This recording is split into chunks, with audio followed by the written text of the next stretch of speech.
The morning after Mason's insult, I woke to the soft hum of Fort Bragg stirring outside my window. The early April air carried the scent of dew and freshly turned soil from the training grounds, and I could hear the faint rumble of a convoy in the distance. I lay in bed longer than usual, staring at the ceiling, replaying the scene from yesterday. The words "a nobody" seemed to echo in the empty corners of my home, taunting me, gnawing at the pride I had spent a lifetime building. Before we continue, please subscribe to the channel and tell us where you're listening from. I had spent decades leading soldiers, managing crises, and maintaining discipline in the chaos of both war zones and bureaucratic offices. Yet a 23-year-old's careless insult, magnified by my own family's indifference, had reduced it all to a fleeting, humiliating whisper, and I realized then, quietly, that my reaction would define the rest of my life. I would not let anger rule me. I would let strategy, patience, and meticulous planning be my allies. I dressed in a simple collared shirt and khakis, avoiding the uniform that had once commanded respect, but now only reminded me of the invisible walls between my family and me. I walked to the kitchen, scanning receipts and envelopes I had gathered the previous day. One by one, I verified dates and details. The $5,000 donation to the Veterans Scholarship Fund on April 3, 2007, postmarked Raleigh. The letter from Corporal Mitchell, postmarked May 8, 2010.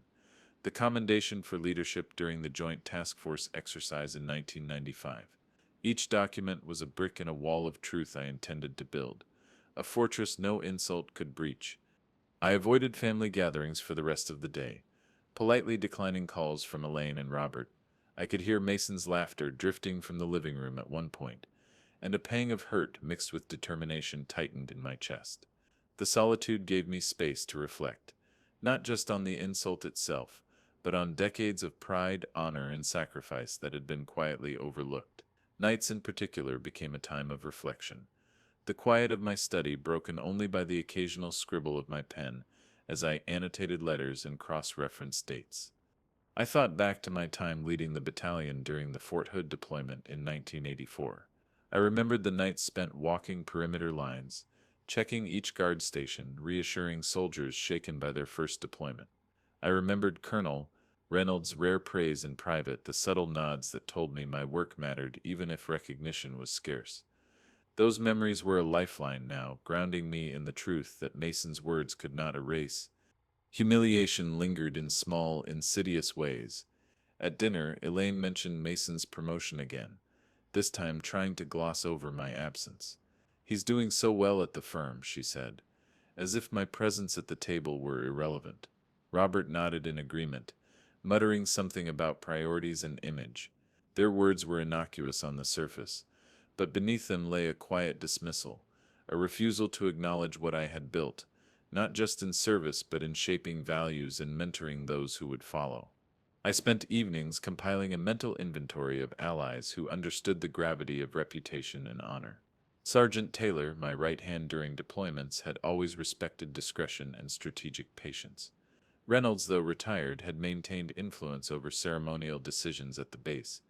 Even administrative staff, who often ignored pomp and circumstance, could be quietly enlisted to verify facts and provide testimony if required. I imagined subtle conversations, casual mentions, emails forwarded with tactful notes. Each move had to be calculated, lawful, and precise. There were obstacles, of course. Some documents remained misplaced, tucked between envelopes I hadn't touched in years. A certificate from 2002 detailing volunteer coordination for the Veterans Support Network had disappeared entirely. Every missing piece reminded me that reclaiming honor would require more than anger. It would demand strategy, patience, and relentless attention to detail. Late into the night, I drafted a timeline in my notebook. Mason's insult, the family's dismissal, the missing letters, each donation, each commendation, each email thread. I labeled every entry with dates, locations, and outcomes.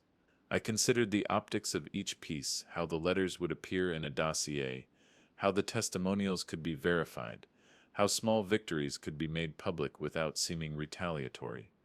I reflected on Mason himself. At 23, he had little appreciation for legacy or sacrifice. His arrogance was palpable, but it was also naive. He had underestimated me, and that underestimation would be a powerful advantage. I saw him in my mind, smirking at another joke, unaware of the quiet storm forming, unaware that every misstep he had ever dismissed would be documented, accounted for, and strategically revealed. There were moments of fatigue. I'd sit at the desk, a pen in my hand, and feel the weight of exhaustion pressing in. But I reminded myself that the slow burn of patience was far more effective than impulsive retaliation. Every letter found, every receipt recovered, every forgotten commendation located, these were victories that Mason could not undo. And slowly, deliberately, my confidence began to solidify. By the end of the week, I had a clear picture of the path forward. The insult had ignited the storm, but reflection had shaped the strategy. I wasn't just a wounded veteran. I was a strategist, a mentor, a man with decades of evidence proving his worth. Mason's words had set the stage, but the play was mine to direct, and in that quiet, methodical planning, I found solace, clarity, and a rekindled sense of purpose. The shadows of pride no longer weighed me down. They sharpened my resolve. I knew the weeks ahead would require precision, patience, and strategic alliances, but I also knew the outcome was inevitable. I would reclaim my honor, restore respect, and ensure that Mason and my family could never question my legacy again. Alone in my study, the April breeze drifting through the window, I looked at the stack of letters and photographs and allowed a small, private smile. Mason might see me as a nobody now, but soon every facet of my service, every act of mentorship, and every shred of evidence I meticulously preserved would speak louder than any insult. And when it did, the respect I had earned would be undeniable. I knew that raw emotion, no matter how intense, wouldn't be enough. Mason's insult had lit the spark, but if I wanted lasting vindication, I needed strategy, patience, and allies who understood the weight of reputation. I spent the first days after Act Two in a quiet, deliberate mode, reaching out only to those I trusted implicitly. My first call was to Sergeant Taylor, who had stood beside me in the harshest conditions, who understood discipline and the power of patience.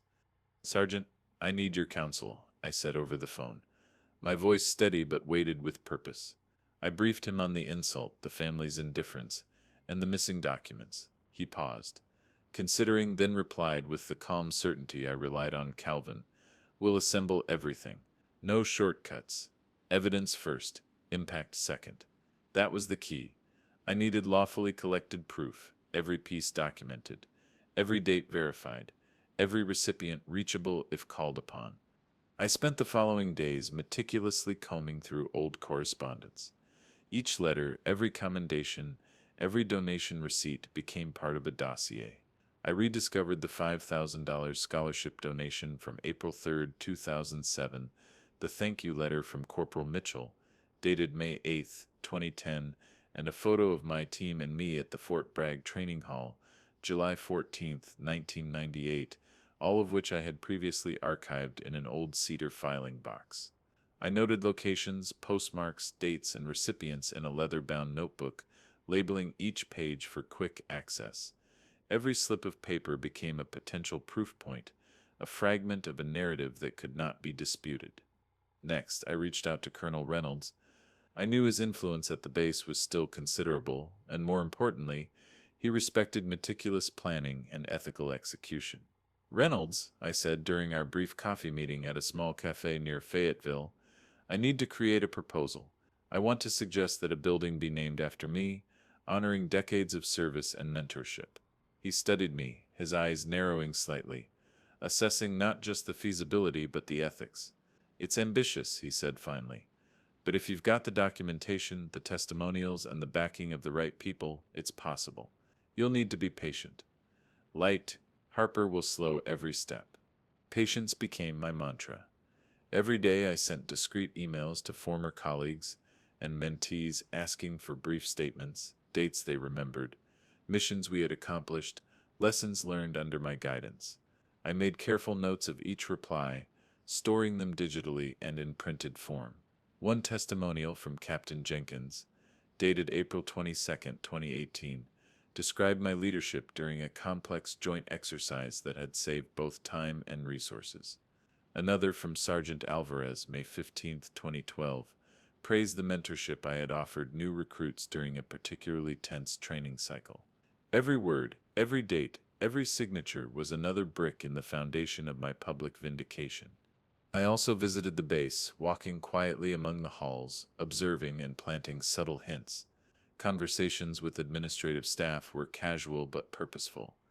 You know, Colonel Whitman was remarkable in training, I'd say to the clerk at the office, letting the statement hang naturally.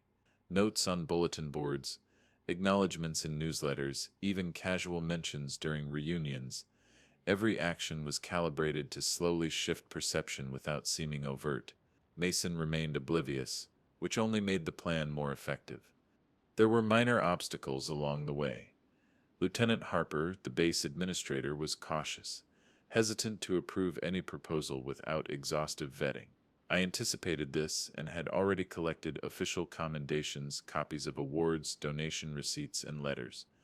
When Harper questioned one testimonial, I produced an email thread dated March 3, 2019, directly from Captain Jenkins confirming his statement. The minor hesitation passed, but it served as a reminder bureaucracy, even when polite, could be a wall to climb, but a climb entirely possible with patience and documentation. I spent nights drafting the proposal for the building naming ceremony. Every section referenced dates, deeds, donations, and mentorship records. I included photographs, scanned letters, and digitally verified testimonials. My goal was a dossier so thorough that no single bureaucrat could dispute the facts, and yet so subtle that it would appear as a natural recognition rather than retaliation.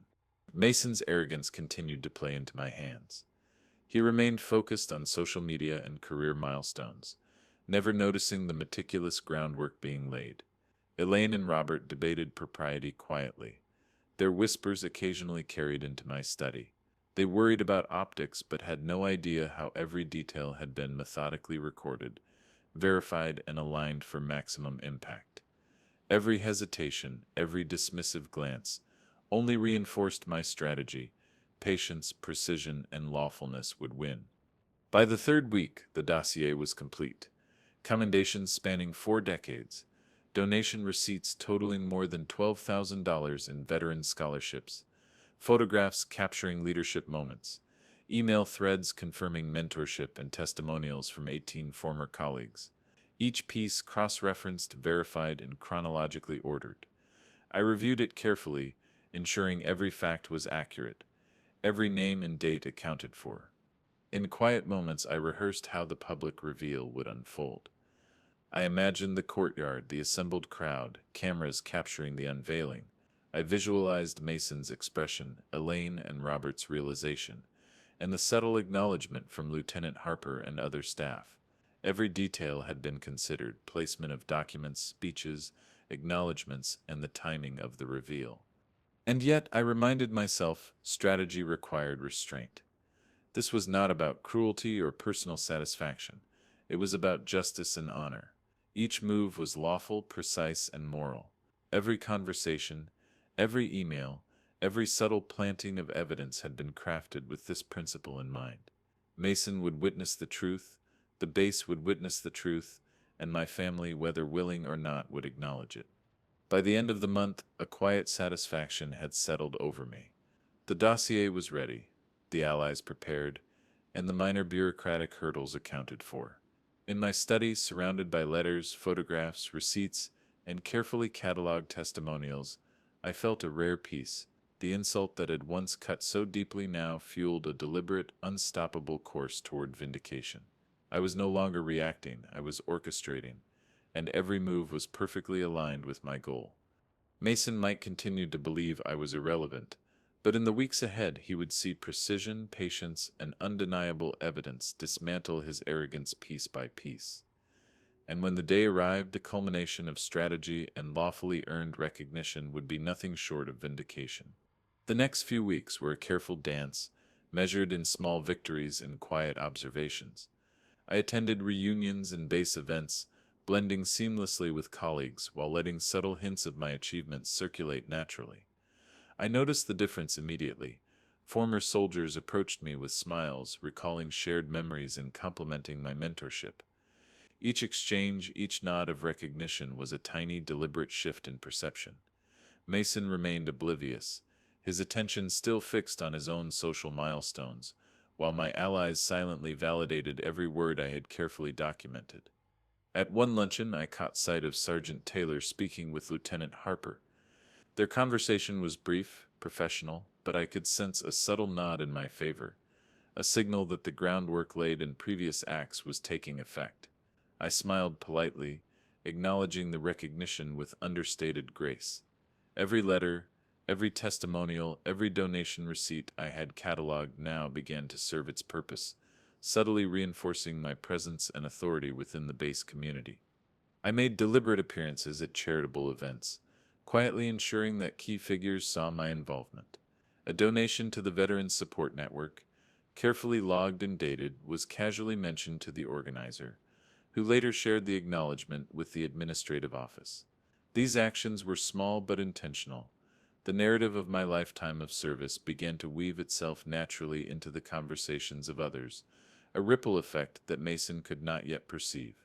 One afternoon, while sorting through old correspondence, I found a letter that had previously been misplaced, a commendation from 2005, detailing my role in a joint training exercise that had improved operational efficiency by 17%. I underlined the date and tacked it to the wall in my study, a quiet affirmation that no achievement would remain forgotten. Each recovered document was a tactical victory, reinforcing the integrity of my dossier and providing further evidence for the eventual public reveal. I continued to interact with former colleagues, capturing anecdotes and small validations of my mentorship and leadership. A photograph from 2012 surfaced, showing me with a team of soldiers at Fort Bragg's main training hall, smiles wide, medals gleaming. I slipped it into the dossier, knowing that when the time came it would speak volumes without a single word. These were quiet moves, each calculated to shift perception subtly and lawfully. Mason, of course, remained unaware of the shift. He continued to flaunt his new position, posting updates on social media, boasting about promotions, and dismissing family gatherings. Elaine and Robert debated propriety in hushed tones, sometimes questioning whether my actions were overzealous. I let them worry. Their uncertainty only strengthened my position. When the dossier was eventually presented, their hesitation would underscore the impact of my preparation. Every event, every casual conversation, every carefully planted mention of my contributions was executed with precision. I avoided overt displays of pride, knowing that subtlety carried more weight than grand gestures. Testimonials were gathered naturally, donations were highlighted without fanfare, and photographs were positioned strategically for easy access. Each move, each recovered letter, reinforced my credibility and authority within the base. One evening, I received a phone call from Sergeant Taylor. "Colonel Whitman, the narrative is solid. I've confirmed a few details with administrative staff. Everything checks out.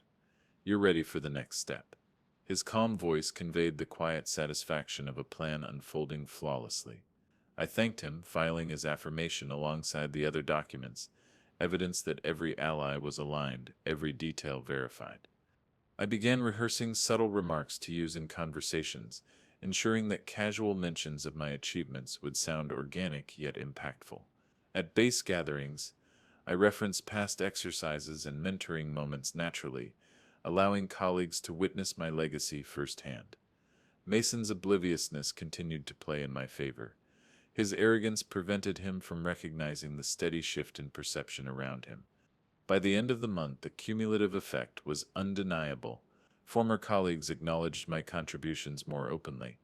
Administrative staff began to respond favorably to inquiries, and small mentions in newsletters and informal communications created a quiet hum of recognition.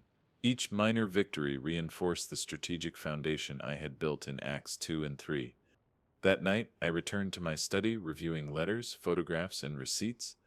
I noted each small victory, documenting subtle acknowledgments and shifting perceptions.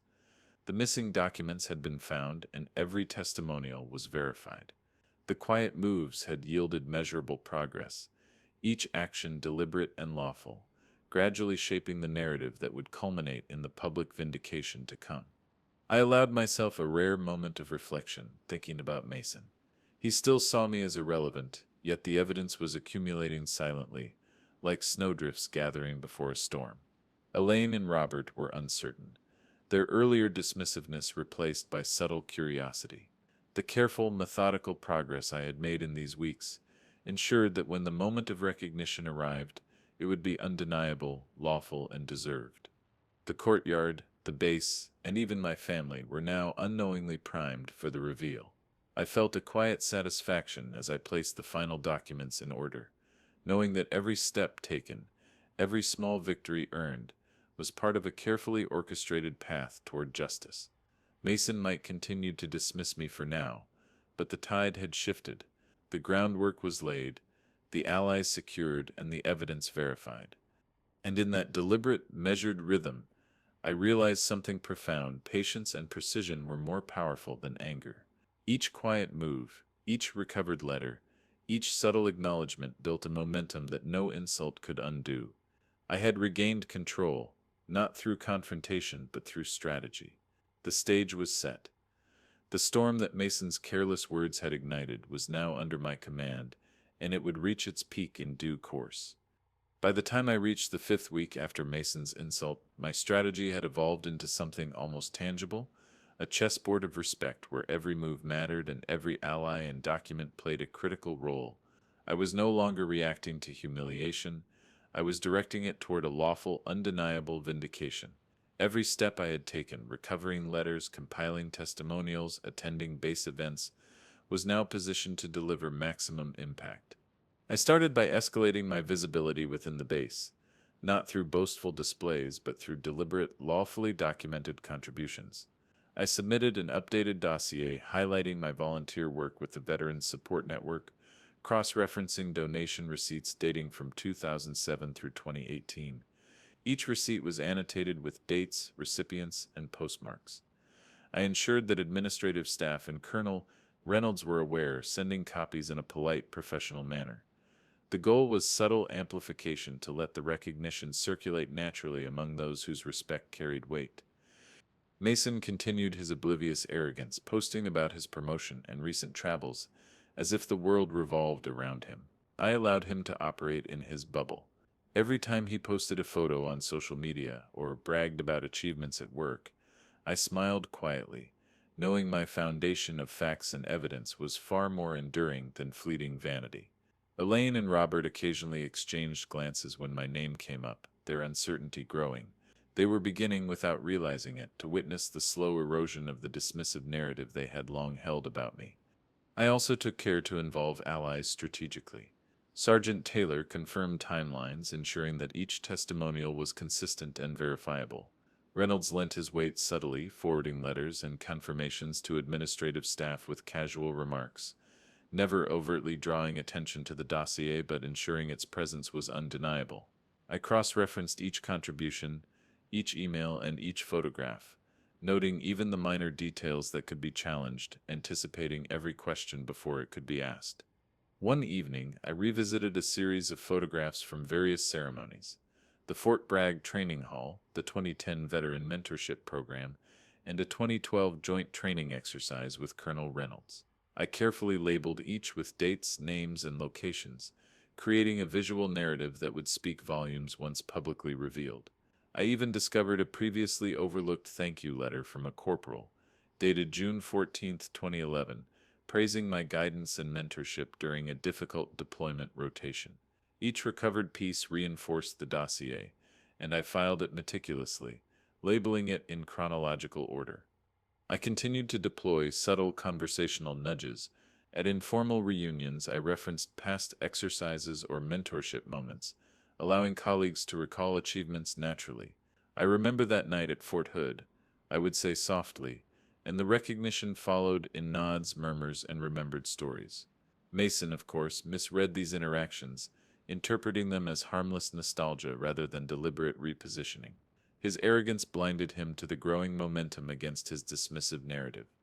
By midweek, I arranged a discreet meeting with Lieutenant Harper, casually mentioning my continued involvement in veteran mentorship and base projects. Harper, cautious as always, questioned timelines and verifications. I produced corroborated documents, a scanned series of letters from Colonel Reynolds, donation receipts totaling $12,000, and photographs capturing key events, each dated and annotated. Harper reviewed the documents carefully, a subtle nod signaling acknowledgement of the legitimacy of my contributions. This small bureaucratic victory reinforced that every move had to be precise and verifiable. I also began planting subtle hints within the family circle. Casual remarks about mentorship, volunteer work, and leadership moments were made to Elaine and Robert in passing, allowing them to observe the accumulation of respect without overt confrontation. Each anecdote, each recovered letter, each verified testimonial functioned as a quiet but undeniable signal. My legacy could not be dismissed. My contributions could not be erased. As the days passed, Mason's sense of superiority began to subtly erode, though he remained unaware of the reasons. He noticed colleagues nodding when my name came up, occasional whispers of recognition during events, and the casual mentions in administrative conversations. Yet he did not connect the dots. He continued to operate under the assumption that his social posturing gave him dominance. Each of these unnoticed shifts, however, played into the larger strategy. By the end of the week, the chessboard of respect had been firmly established. Each ally, each document, each recovered photograph, and every subtle mention in conversations had contributed to a growing momentum. The dossier was flawless, the evidence undeniable, and the perception among colleagues and staff had shifted in subtle, measurable ways. Mason and my family were now witnesses to the quiet accumulation of respect and recognition, though they did not yet grasp the full magnitude of the plan. I sat in my study one evening, reviewing the collection donation receipts, commendations, letters of appreciation, photographs, and email threads. Each piece reinforced the narrative I had meticulously crafted. I allowed myself a moment of quiet satisfaction, knowing that the deliberate, lawful, and strategic actions I had taken were creating a momentum that Mason could neither ignore nor counter. Every minor victory, every acknowledgement had been carefully orchestrated to culminate in public, undeniable vindication. The storm that had begun with a single three-word insult was now fully under my control. Every move had been deliberate, every document verified, every ally aligned. Mason's arrogance, Elaine and Robert's uncertainty, and Lieutenant Harper's cautious acknowledgement had all combined to form a precise trajectory toward recognition. And when the day of the reveal arrived, every subtle, measured move would converge into a moment of undeniable justice. I leaned back in my chair, the April evening casting a gentle light across the study. The chessboard was set. Each piece was in its place. Every subtle maneuver, every quiet victory had positioned me perfectly for the final public checkmate. The evening before the ceremony, Fort Bragg seemed to hold its breath. The base, usually alive with the clatter of boots and the hum of vehicles, felt quieter, almost anticipatory, as though the walls themselves sensed that something significant was about to unfold. I spent the day in my study, reviewing every letter, photograph, testimonial, and receipt I had meticulously gathered over the past weeks. Each piece had been cross-checked, annotated, and verified. The missing documents that once threatened to undermine my plan had all been recovered, cataloged, and filed in chronological order. I felt a calm satisfaction. The storm that Mason had begun with his careless insult was now entirely within my control. Elaine called briefly, her tone polite but cautious. "Are you ready for tomorrow?" she asked, a hint of unease in her voice. I replied evenly, "Yes, everything is in order." There was a slight pause on the line before she hung up, a subtle acknowledgement that she could sense something shifting, though she didn't know the full extent. Robert, predictably, remained absorbed in work, oblivious to the delicate orchestration taking place around him. Mason, meanwhile, continued his routine of social media updates, still blissfully unaware that the tide was turning, still convinced that his arrogance would remain unchallenged. I spent hours rehearsing my remarks, not for the ceremony itself, but for the casual conversations and subtle acknowledgments that would precede it. Each mention of past achievements, mentorship moments, and volunteer work was timed perfectly to maximize impact without seeming boastful. I practiced the cadence of my voice, the weight of my pauses, and the natural emphasis on dates and names. Every detail mattered. I wanted the narrative to unfold seamlessly, to appear organic, even though every element had been meticulously prepared over weeks. Colonel Reynolds stopped by in the late afternoon. Everything looks solid, he said, reviewing my dossier one last time. Your testimonials, donations, photographs, all verified. Even Lieutenant Harper will have no room to object. His quiet confidence reinforced my own. We discussed the timing of the plaque unveiling, the positioning of documents, and subtle cues to guide the audience's attention. Every detail, from the arrangement of chairs to the flow of speeches, had been considered. Even the placement of the media and photographers was planned to ensure maximum visibility for the recognition that was about to occur. I also checked in with Sergeant Taylor, confirming that the administrative staff had received final copies of all testimonials and receipts. "They're aware, sir," he reported. "Everything is in order. Minor hesitations have been addressed." I nodded, filing his confirmation in my notebook, each entry a small victory in the meticulous orchestration of public acknowledgement. These minor obstacles, anticipated and overcome, had strengthened my resolve. They were reminders that patience, precision, and thorough documentation were far more powerful than impulsive retaliation. As dusk fell, I turned my attention to the ceremonial scripts. I ensured that every accolade, every acknowledgement, and every date of service was accurately represented. I rehearsed the sequence of events in my mind: the gathering of colleagues, the placement of the plaque, the speeches, and the subtle but deliberate acknowledgement of each testimonial. Even Mason's presence had been accounted for. His reactions, though unpredictable, would only enhance the impact of the public reveal. Elaine and Robert debated the propriety of the ceremony that evening.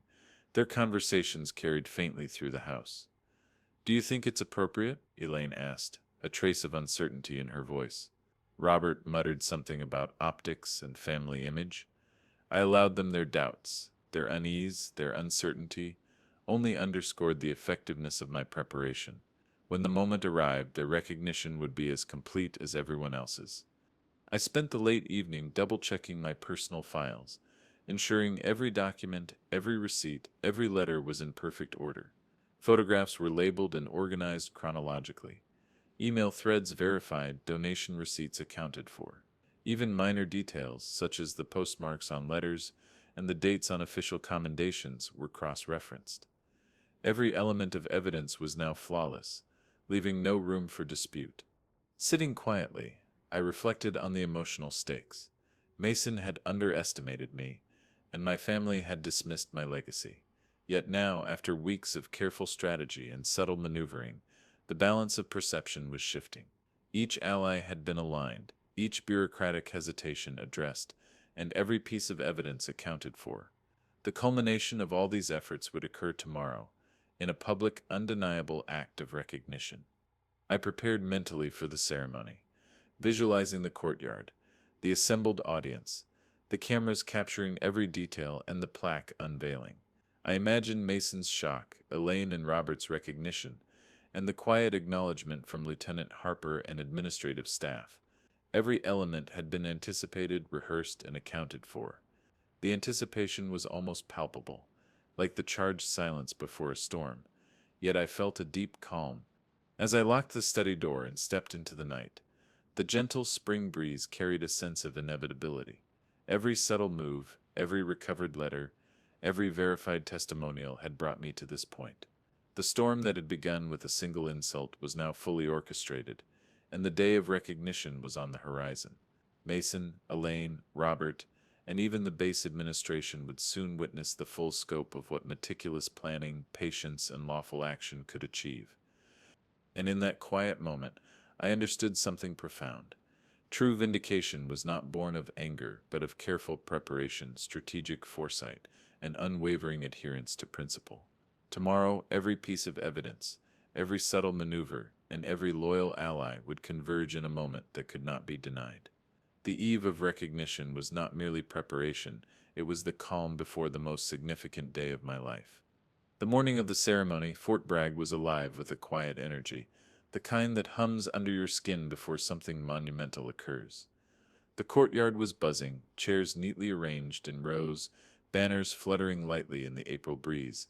I walked slowly along the path, my hands clasped behind my back, surveying the gathering crowd, colleagues, administrative staff, family members, and a smattering of media cameras I knew would capture every detail.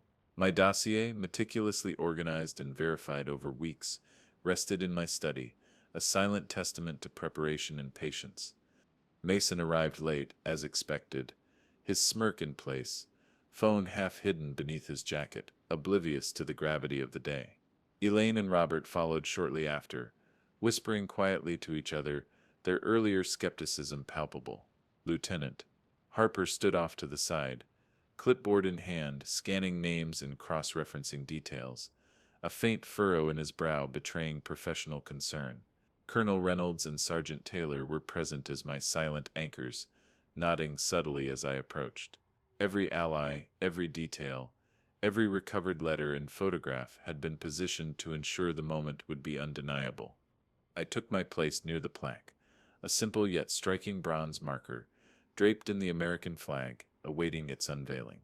The ceremony began with standard protocol, speeches from the base commander, formal acknowledgments, and a recounting of collective contributions to Fort Bragg. I remained silent, observing as each speaker unknowingly reinforced the narrative I had been carefully crafting for weeks. Testimonials were referenced casually, donations mentioned in passing, and achievements highlighted with understated respect. Finally, Commander Reynolds stepped forward, the microphone catching the subtle intakes of breath from the assembled audience. Today, he began, we recognize a life of extraordinary service, mentorship, and dedication. It is my honor to unveil a new building in tribute to an officer whose contributions have shaped the lives of countless soldiers. He gestured to the plaque, the draped flag waiting for its moment. Cameras focused and the courtyard seemed to lean in collectively. Mason's smirk faltered slightly as the commander lifted the cloth, revealing in bold lettering, the Colonel Calvin Whitman Memorial Building. A hush fell across the courtyard, followed by spontaneous applause. Colleagues cheered, some standing, some clapping so hard that cameras shook from their grip. Elaine and Robert froze, their expressions shifting from polite skepticism to astonished recognition. Mason's jaw tightened, disbelief painting his face as the full weight of weeks of strategic preparation settled over him. The applause was not fleeting. It carried a resonance built on decades of service, mentorship, and lawfully documented achievement. I felt a quiet satisfaction as I glanced at Colonel Reynolds, whose approving nod reinforced the moral clarity of what had just occurred. Sergeant Taylor offered a subtle thumbs up, acknowledging that the meticulous strategy had succeeded exactly as planned. Each recovered letter, every donation receipt, every testimonial now held visible power, transforming from paper into undeniable recognition. I stepped forward for my remarks, carefully measured, voice calm and deliberate. It is humbling to stand here, I said, letting my words settle over the audience, knowing that service is never truly measured by accolades, but by impact on those we lead and mentor. The letters, photographs, and testimonials you see today are not for me alone. They reflect decades of shared effort, trust, and commitment to something greater than ourselves. My eyes swept across the crowd, pausing briefly on Mason, whose expression now carried a flicker of remorse, though unspoken. Elaine whispered something to Robert, her voice tinged with guilt. He simply nodded, eyes fixed on the plaque, finally understanding the depth of oversight in dismissing my contributions. Even Lieutenant Harper allowed a subtle exhale, a recognition of both the thoroughness of preparation and the inevitability of acknowledgement. Each minor hesitation I had anticipated now worked in my favor. The stage was set perfectly for complete vindication. The media cameras captured the unfolding drama. The plaque, the applause, the astonishment on Mason's face, and the quiet, controlled pride I projected. Each frame would immortalize not just my service, but the careful, lawful orchestration of recognition that had transformed humiliation into undeniable honor. I felt no bitterness, only a serene satisfaction. The vindication was public, complete, and moral. After the speeches, the audience dispersed gradually, allowing personal interactions to occur. Mason approached slowly, voice low and hesitant. "Grandpa, I didn't realize." He trailed off, uncertainty and unspoken remorse marking his features. I nodded, letting the lesson in respect and recognition speak louder than words. Elaine and Robert followed, offering tentative apologies, their acknowledgments sincere, the family dynamic subtly recalibrated. Throughout the day, colleagues approached with quiet congratulations, sharing anecdotes that corroborated my long documented service. A corporal mentioned the scholarship fund, another recounted a lesson learned during a joint exercise, and yet another quietly referenced a letter of commendation. Each affirmation reinforced the narrative I had carefully constructed, each acknowledgment another brick in the wall of lawful vindication. By mid-afternoon, the courtyard cleared, leaving only a few close allies and family members. I walked slowly past the plaque, fingers lightly tracing the engraved letters. It felt surreal yet deeply satisfying. A tangible monument not only to my decades of service but to the careful, methodical planning that had ensured recognition was undeniable. The journey from insult to vindication had been deliberate, lawful, and moral, and its public manifestation was more profound than any private satisfaction could have provided. That evening, as I returned to my study, I reviewed the day in my mind. Mason's shock, Elaine and Robert's realization, Lieutenant Harper's quiet acknowledgement, and the public applause. Every recovered letter, donation receipt, photograph, and testimonial had fulfilled its purpose. The culmination of weeks of strategic preparation, patience, and meticulous attention to detail had achieved exactly what I intended: lawful, undeniable recognition that restored honor, recalibrated family respect, and subtly reminded Mason of the value of humility. And in the quiet of that evening, as Fort Bragg settled under the gentle spring sky, I understood something essential: vindication, when achieved through patience, strategic intelligence, and lawful precision, resonates far deeper than fleeting anger. Mason might have called me a nobody, but today everyone witnessed the truth. My legacy was tangible, my respect restored, and my moral authority reaffirmed. The storm had passed, leaving only clarity, justice, and the quiet satisfaction of a plan executed flawlessly. The day after the ceremony, the atmosphere around Fort Bragg felt subtly different, almost lighter. There was a quiet acknowledgement in the way colleagues greeted me, a respect that had been earned and reinforced through meticulous documentation and lawful preparation. I walked the familiar paths, past buildings and training halls, feeling the invisible weight of decades of service now fully recognized. Each nod, each whispered acknowledgement, served as a reinforcement of the carefully orchestrated vindication. Mason approached me first, his demeanor noticeably subdued. The smirk that had once been a constant feature of his expression was replaced with hesitation and a flicker of respect. "Grandpa," he started, then paused, unsure how to bridge the gap between arrogance and accountability. I listened patiently, letting him gather his words. "I never realized," he finally admitted, voice low, eyes avoiding mine. I nodded, allowing the gravity of the day and the cumulative evidence of my decades of service to teach him a lesson far deeper than any verbal reprimand could. Elaine and Robert were more forthcoming, their earlier skepticism giving way to humility and acknowledgement. "Calvin, we misjudged you," Elaine said quietly, her eyes reflecting genuine regret. Robert's nod was slow, deliberate, a subtle admission of oversight. These acknowledgments, though long overdue, were evidence of a shift in family dynamics, the recalibration of respect that had been carefully engineered over the past weeks. Their recognition, though belated, reinforced the legitimacy of the meticulous documentation, the letters, receipts, and photographs that had anchored my strategy. Colleagues continued to approach, offering quiet praise and recounting moments that confirmed my impact. A veteran I had mentored, Corporal Reyes, approached with a small framed note of thanks, postmarked March 18th, 2015, from Fort Bragg's administrative office. I accepted it with a nod, tucking it into the dossier I had begun compiling months prior. Another colleague mentioned the scholarship fund, recalling the $12,000 in donations spread over a decade. Each piece of acknowledgement, each small interaction was a reinforcement of the deliberate, lawful plan I had executed. Despite the restoration of respect, minor setbacks persisted. Mason hesitated to apologize fully, and there were brief moments when Elaine or Robert questioned the optics of public recognition. I let these moments pass without comment, They were small, natural ripples in an otherwise calm pond. Each hesitation underscored the authenticity of the journey. The vindication was not imposed, it was earned. My patience and meticulous attention to detail ensured that every acknowledgement carried weight, and every subtle tension highlighted the legitimacy of the recognition.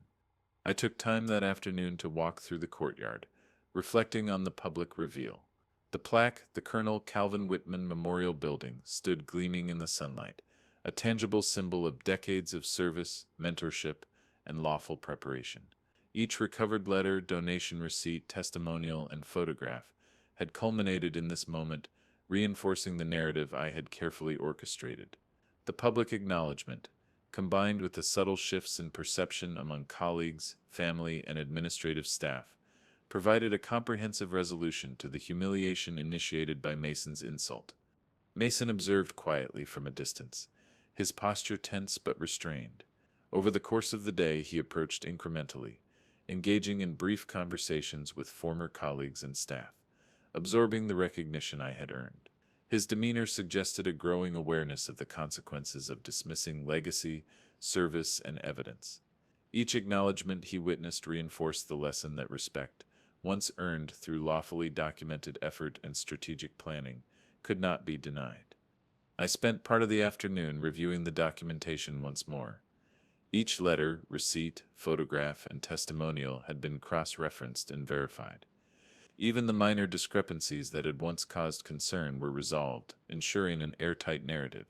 The careful, methodical accumulation of evidence not only reinforced the public recognition, but also served as a personal affirmation. Every deliberate move, every small victory had been executed flawlessly. As evening approached, the courtyard quieted, leaving only a handful of close colleagues and family members. Mason approached, this time with a genuine, subdued humility. "Grandpa, I'm sorry, I see now what I overlooked," he said, voice low, eyes reflecting a newfound respect. I placed a hand on his shoulder, letting the gesture convey the weight of decades of mentorship, patience, and lawful vindication. His apology, though delayed, was genuine, and the lesson in respect had been fully absorbed. Elaine and Robert followed shortly thereafter, offering tentative but sincere apologies. "Calvin, we should have acknowledged your contributions sooner," Elaine admitted, her voice steady but reflective.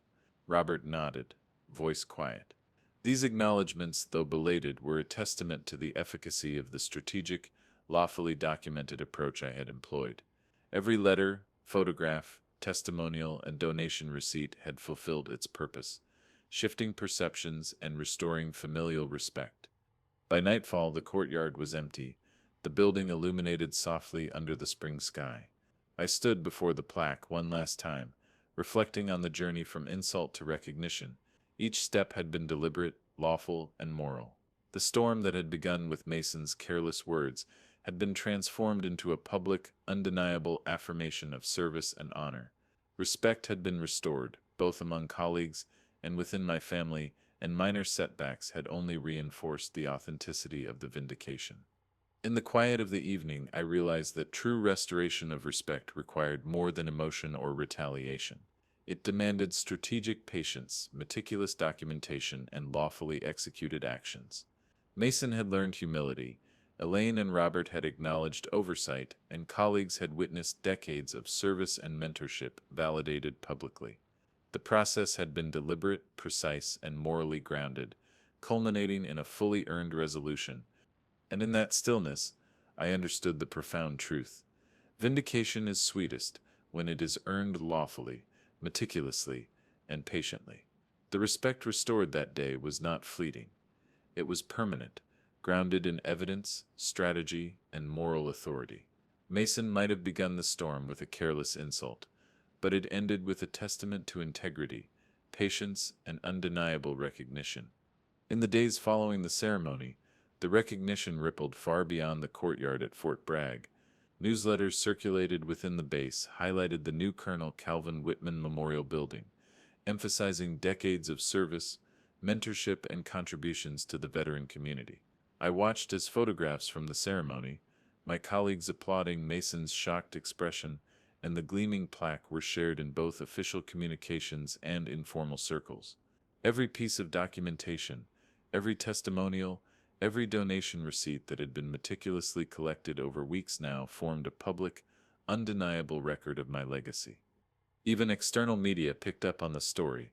A local Fayetteville paper ran a short feature on the building dedication, referencing the scholarship fund I had supported and noting specific dates and amounts. $12,000 across four separate donations spanning 2007 to 2018. The reporter quoted Lieutenant Harper's confirmation of the building's dedication process, providing validation beyond anecdotal acknowledgement. The coverage was factual, precise, and complete. No embellishments were necessary because the evidence spoke for itself. Mason was still adjusting to the reality. His arrogance had been subdued by the visible public affirmation of my contributions. Colleagues who had once tolerated his dismissiveness now subtly reinforced my authority and credibility.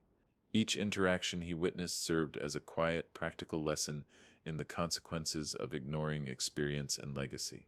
He had learned humility through observation rather than confrontation, a more powerful, lasting form of recognition. Elaine and Robert continued to approach with cautious acknowledgement. They asked questions about the documents, the letters, and the donations, showing a genuine desire to understand the depth of my work. Their curiosity confirmed that my strategic planning had not only restored respect, but also educated those who had previously dismissed my achievements. Each inquiry allowed me to present the verified evidence naturally: the donation receipts, the testimonials, the dated photographs from Fort Bragg ceremonies. They saw, piece by piece, the reality of what they had overlooked. Former colleagues reached out individually, sharing additional anecdotes that reinforced the narrative. One veteran recalled my guidance during a joint training exercise in 2011, sending a scanned photograph postmarked May 3, 2011, showing my presence at key operational meetings. Another sent a thank you letter, dated April 22, 2012, confirming my mentorship of junior officers. Each edition further solidified the public record and demonstrated the cumulative impact of my contributions. Even administrative staff at Fort Bragg, previously neutral or cautious, began referencing my work naturally in casual conversations and reports.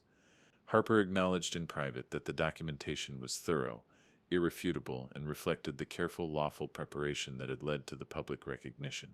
Each piece of evidence, letters, receipts, photographs, testimonials, was now validated by multiple independent sources, ensuring that the acknowledgement was not merely ceremonial but grounded in fact. Mason, observing quietly, finally approached one afternoon. "Grandpa," he said, voice low and thoughtful, "I see now how much work you've done, how much you've contributed. I underestimated you." I nodded, allowing him to internalize the lesson without judgment.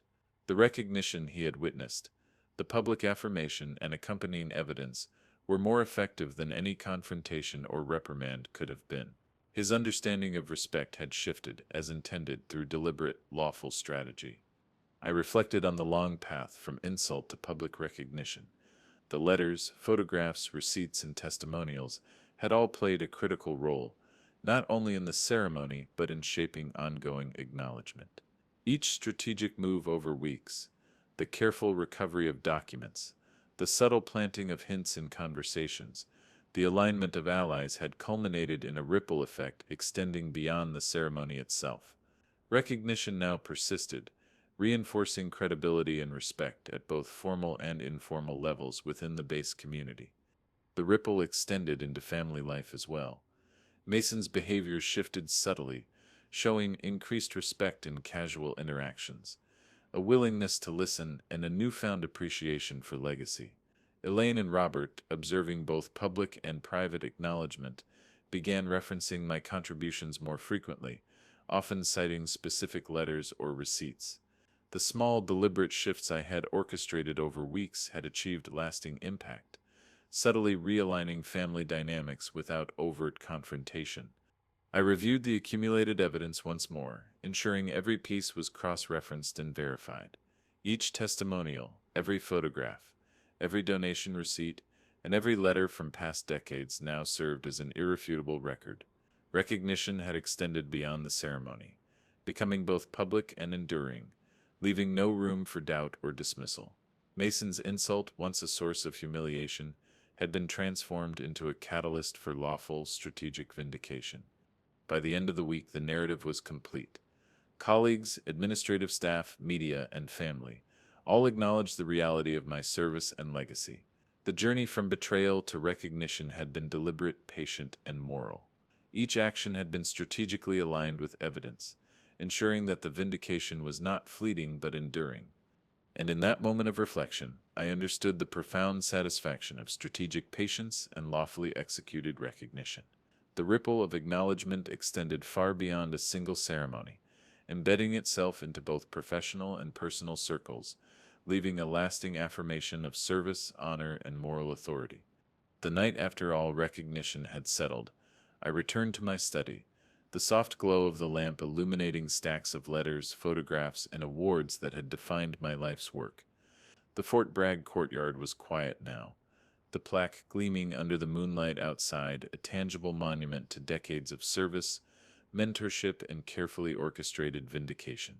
Alone, I allowed myself a moment to reflect, tracing the journey from humiliation to acknowledgement, from Mason's careless insult to the undeniable restoration of respect. I picked up a letter from Colonel Reynolds, dated June 5th, 1988, commending my leadership during a particularly challenging joint operation. The handwriting was neat, precise, carrying the weight of authority and respect. I ran my fingers over the envelope, remembering the long nights in the field, the strategic decisions, the countless small sacrifices that had gone unnoticed at the time. Each document, each photograph, each testimonial now felt like a thread in a tapestry that told the complete story of my career, one that Mason, Elaine, and Robert could no longer ignore. I reviewed the donation receipts, carefully annotated and chronologically arranged. The $5,000 scholarship in April 2007, the $3,000 in June 2010, and subsequent donations totaling $12,000, all accounted for and verified. Each represented not just financial contributions but tangible impacts on the lives of soldiers I had mentored. The letters of gratitude, some typed formally, others handwritten, were reminders of the ripple effect of my efforts. The cumulative weight of this evidence, now validated publicly and privately, solidified the truth. I was no nobody. Mason had come to understand this subtly but profoundly. Our conversations, once strained with arrogance and dismissiveness, now carried a quieter tone. "Grandpa, I see now," he admitted one evening, eyes lowered, a mixture of respect and humility evident. I nodded, allowing him to internalize the lesson without needing to say more. His acknowledgment, though belated, was meaningful because it was genuine, born not of coercion but of clear, undeniable evidence and observable outcomes. I thought of Elaine and Robert, whose perspective had shifted similarly. They now referenced specific letters, receipts, and photographs, demonstrating both understanding and respect. The careful orchestration over weeks had not only restored my honor but subtly educated them about the value of acknowledgement, legacy, and diligence. Each act of recognition had been deliberate, lawful, and morally grounded, reinforcing the principle that patience and strategy can achieve what anger never could. I looked at the plaque outside my window, the Colonel Calvin Whitman Memorial Building, and allowed a rare smile. It represented decades of service, yes, but also weeks of meticulous planning, quiet strategy, and lawfully executed actions. Every detail, from recovered letters to verified testimonials, had converged to create an undeniable acknowledgement of my legacy. The public recognition, combined with subtle shifts in family perception and colleague respect, had achieved something far more lasting than temporary satisfaction. It had established moral and professional authority that could not be questioned. I returned to the photographs, images from 1998, 2005, 2010, 2012, and 2018, all carefully labeled, cross-referenced, and validated. I traced the faces of soldiers whose lives I had influenced, recalling the mentorship, guidance, and leadership that had shaped their paths. Each memory was a quiet reminder of the enduring impact of decades of service. These moments, documented and verified, now stood as unassailable evidence of a life lived with integrity, courage, and responsibility. Sitting in my chair, I reflected on the journey in its entirety. Mason's insult had been the spark, Elaine and Robert's dismissal the accelerant, and my meticulous planning and lawful strategy the engine driving the ultimate vindication. Every recovered document, every subtle acknowledgement, every small victory over bureaucratic hesitation had contributed to a fully realized outcome: public recognition, familial acknowledgement, and personal closure. I allowed my thoughts to drift to the broader lesson.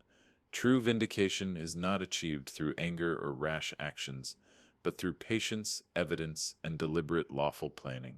The careful accumulation of proof, the quiet orchestration of recognition, and the moral grounding of every action had ensured that respect was restored permanently. Mason had learned humility, my family had acknowledged oversight, and colleagues had witnessed decades of service validated in both formal and informal ways. Finally, I turned to Mason once more. He stood quietly nearby, observing the plaques, letters, and photographs with a newfound understanding. I placed a hand on his shoulder and spoke softly, with the calm finality of a veteran who had weathered both war and betrayal. "You didn't lose me, you gave me away." The words were simple, but they carried the weight of decades of service, mentorship, strategic patience, and lawfully executed vindication. The room fell silent, not from tension, but from the quiet resonance of understanding. Mason's posture shifted, a subtle acknowledgement of respect now firmly embedded. Elaine and Robert watched, their expressions reflecting reflection and acceptance. Every letter, receipt, photograph, and testimonial had fulfilled its purpose, transforming a moment of humiliation into a lifelong affirmation of honor, respect, and legacy. I returned to the window, gazing at Fort Bragg bathed in the soft glow of the evening sun. The building, the evidence, the strategic orchestration, and the restored family dynamics all converged into a complete, undeniable resolution. The journey from insult to recognition had been deliberate, lawful, and morally sound. Every act, every small victory, every patient move had contributed to this final affirmation. And in the quiet of that evening, I understood fully respect, honor, and recognition, when earned lawfully and strategically, endure far longer than anger, arrogance, or fleeting acknowledgement.